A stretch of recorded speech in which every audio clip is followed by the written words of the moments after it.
देखिए, इससे पहले भी मार्केट में इस तरीके के दावे होते रहे हैं, अभी भी हो रहे हैं और आगे भी होंगे।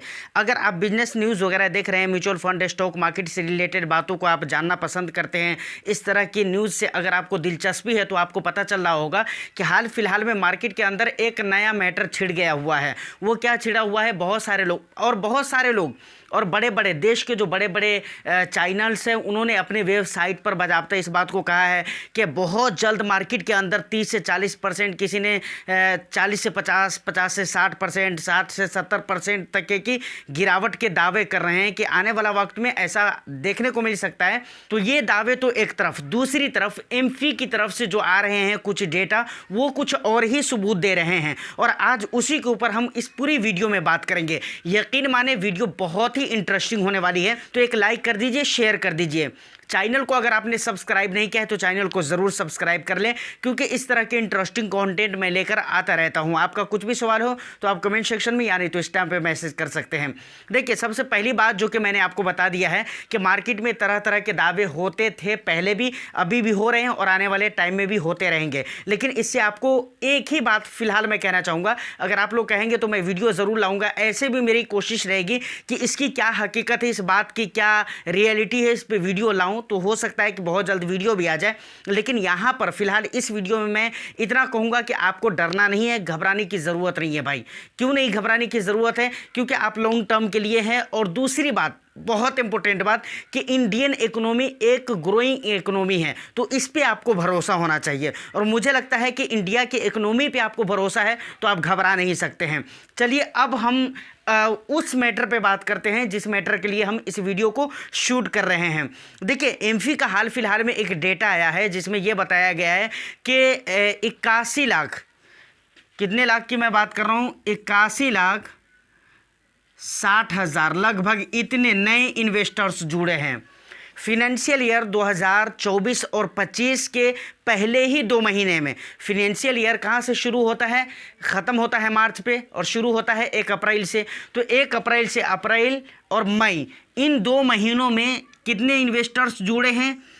81.60 लाख इन्वेस्टर्स जुड़े हैं, जो कि बिल्कुल ही नए हैं। और भी इसमें कुछ हैरान कर देने वाली बातें हैं जो कि मैं अभी आपको बताता हूं। पहले एमफी का वो पूरा डेटा मैं आपको दिखला रहा हूं। देखिए, एमफी का एक डेटा है जिसमें यह कहा गया है कि मार्च के महीने में म्यूचुअल फंड इंडस्ट्री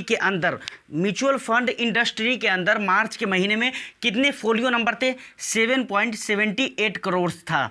उसके बाद अगर बात की जाए, मार्च के बाद अप्रैल आता है, अप्रैल के बाद मई, तो मई के लास्ट में ये कितना हो गया? बढ़कर 18.6 करोड़ हो गया, जो कि 4.6% से बढ़ा है। मतलब 4.6% ज़्यादा है, जो 81.60 लाख होते हैं। अब देखिए, एमफी के डेटा में ये भी बताया गया है कि भाई इसमें 81,60,000 जो नए इन्वेस्टर्स जुड़े हैं, इसमें से ज़्यादा ऐसे इन्वेस्टर्स हैं जो कि जवान हैं, मतलब जो है ना बिल्कुल यंग हैं, ऐसे लोग निवेश कर रहे हैं। और 61% पैसे या 60% पैसे कहाँ पर ज़्यादातर इन्वेस्टर्स लगा रहे हैं आपको पता है? वो लगा रहे हैं इक्विटी में। अब यहाँ पर एक सवाल जो कि आपके मन में हो सकता है कि भाई ठीक है, इन्वेस्टर्स की संख्या बढ़ रही है, लेकिन इससे हमारा क्या फ़ायदा होने वाला है, हमारा क्या लेना देना इससे? तो इससे एक बात आपने सुना होगा कि बराबर पहले ज़्यादा ऐसा होता था कि फ़ॉरेन इंस्टीट्यूशनल इन्वेस्टर्स जब चाहते थे तब अपनी मर्ज़ी से अपने फ़ायदे के लिए मार्केट को गिराते थे, और जब मर्जी होता था तब वो मार्केट को उठाते थे अपने फ़ायदे के लिए। अब अगर डोमेस्टिक इन्वेस्टर्स इतने ज़्यादा बढ़ रहे हैं तो यकीनन इंडियन स्टॉक मार्केट से अगर फॉरेन इंस्टीट्यूशनल इन्वेस्टर्स निकल भी जाते हैं तो इंडियन इन्वेस्टर्स को उतना ज़्यादा नुकसान नहीं होगा। मतलब ये अपना मनमानी नहीं कर सकते हैं। कौन नहीं कर सकते हैं? Foreign institutional investors. अच्छा, एक और भी ताज्जुब करने वाली बात है कि ज़्यादातर इन्वेस्टर्स जो आ रहे हैं वो कैसे आ रहे हैं और उनके निवेश का तरीका क्या है, ये भी मैं आपको बताता हूँ। लेकिन उससे पहले एक और भी बात मैं बताना चाहूँगा कि दूसरा एक और भी फ़ायदा है अगर इन्वेस्टर्स की संख्या बढ़ रही है। देखिए, किसी भी देश का स्टॉक मार्केट हो, उस देश का स्टॉक मार्केट अगर अच्छा चल रहा है, इसका मतलब है उस देश की इकोनॉमी तरक्की कर रही है।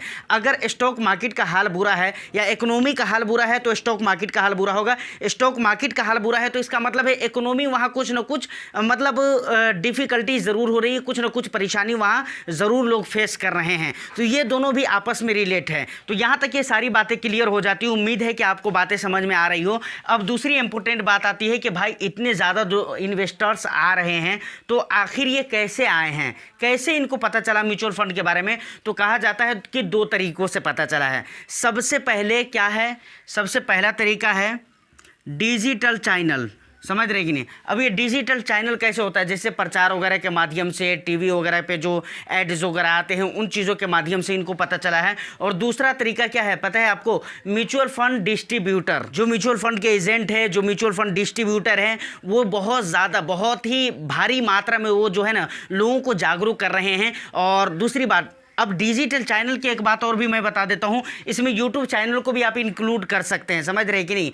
यूट्यूब मतलब आप ये समझिए ना कि ऑनलाइन तरीके से जो आपको पता चल रहा है उसी को हम डिजिटल चैनल कह सकते हैं। एक तरह से आप ये समझ लीजिए। दूसरी बात, म्यूचुअल फंड के जो डिस्ट्रीब्यूटर है, उसके बाद जो एजेंट है, इस तरह के जो भी लोग हैं जो कि म्यूचुअल फंड से जुड़े हुए हैं, उन लोगों के ज़रिए भी, क्योंकि वो लोग इस बिजनेस को बहुत ही तेज़ी के साथ फैला रहे हैं और लोगों को जागरूक करने में लगे हुए हैं। और यही रीज़न है कि आज के डेट में भी इंडिया के अंदर एक आंकड़े के मुताबिक ज़्यादातर इन्वेस्टर्स ऐसे हैं जो कि रेगुलर प्लान के ज़रिए निवेश कर रहे हैं।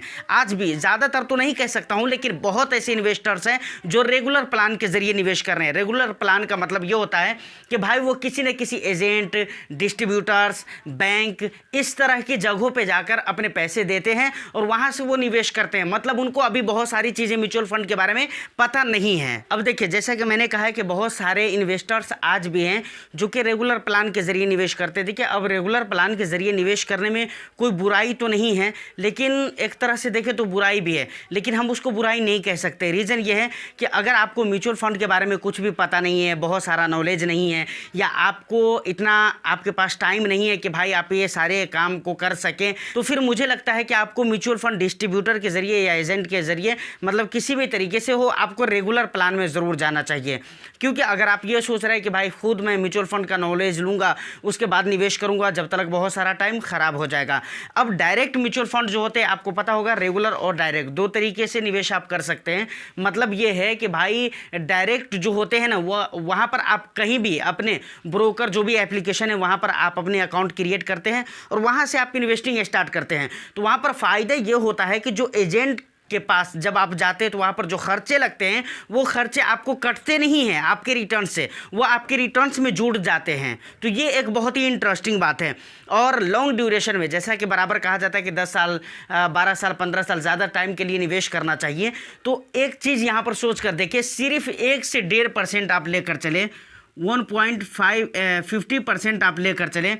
अगर आपका एक्सपेंस रेशियो ज़्यादा रहता है, क्योंकि रेगुलर में तो एक्सपेंस रेशियो ज़्यादा होते हैं ना, क्योंकि वहाँ पर आप एजेंट के ज़रिए निवेश कर रहे हैं, तो अगर इतना ज़्यादा है या फिर सिर्फ 1% है, तो आप इसको लॉन्ग ड्यूरेशन में कैलकुलेट करके देखें कि अगर आप 25,000, 50,000 या 20,000, 15,000 के SIP कर रहे हैं मंथली तौर पे और 15 साल, 10 साल, 25 साल इस तरह के टाइम ड्यूरेशन के लिए कर रहे हैं, तो आपको पता चलेगा कि ये 1% बहुत ज़्यादा हो जाते हैं। और उस वक्त आपको 1% की कीमत समझ में आएगी जब आप इसको कैलकुलेट करेंगे तो। लेकिन हाँ, फिर से वही बात कि आपको डायरेक्ट प्लान में निवेश करने के लिए नॉलेज होना बहुत ही ज़रूरी है। तो ये सारी बातें क्लियर हो गई। अब फिर हम आते हैं उस बात पर जो कि मैंने शुरू में कहा है कि भाई बहुत सारे लोग इस न्यूज़ को फैला रहे हैं कि बहुत जल्द हो सकता है मार्केट में वो दिन देखने को मिले कि 30 से 40% का गिरावट हो। लेकिन एमफी का डेटा कहता है कि नहीं, आने वाला जो वक्त है, और भी कई सारे लोगों के मैंने इंटरव्यूज़ देखे हैं